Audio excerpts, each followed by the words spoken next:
بسم اللہ الرحمن الرحیم۔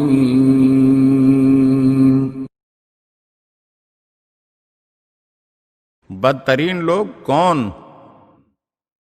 محمد بن سلیمان دیلمی اپنے والد سے روایت کرتے ہیں، سماع ابن مہران امام جعفر صادق علیہ السلام کی خدمت میں حاضر ہوئے تو امام علیہ السلام نے ان سے پوچھا، سماع بدترین لوگ کون ہیں؟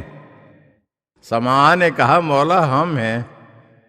سماع کہتے ہیں کہ امام علیہ السلام اس وقت لیٹے ہوئے تھے، فوراً اٹھ بیٹھے اور غصے کی وجہ سے آپ کے رخسار سرخ ہو گئے اور دوبارہ فرمایا، سماع لوگوں کے نزدیک بدترین لوگ کون ہیں؟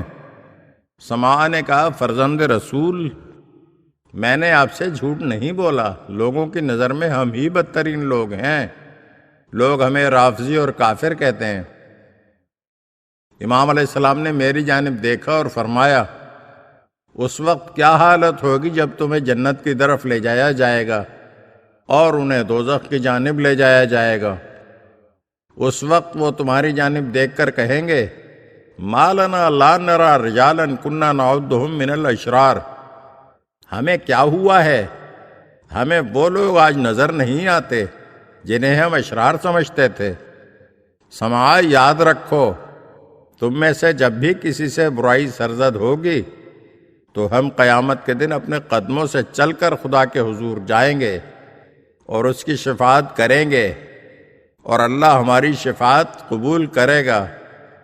خدا کی قسم، تم میں سے 10 افراد بھی دوزخ میں نہیں جائیں گے، خدا کی قسم تم میں سے 5 افراد بھی دوزخ میں نہیں جائیں گے، خدا کی قسم تم میں سے 3 افراد بھی دوزخ میں نہیں جائیں گے، خدا کی قسم تم میں سے 1 شخص بھی دوزخ میں نہیں جائے گا۔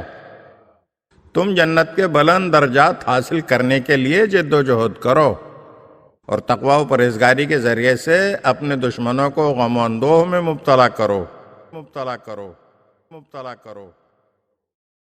اگر آپ ہمارے چینل کی نئی ویڈیوز دیکھنا چاہتے ہیں تو ہمارے چینل کو سبسکرائب کریں اور گھنٹی کے بٹن کو دبائیے تاکہ ہر آنے والی ویڈیو آپ کو جلد موصول ہو سکے، اور ہاں، لائک اور شیئر ضرور کیجیے اور اپنے قیمتی کمنٹ سے ہمیں آگاہ کیجیے۔ شکریہ۔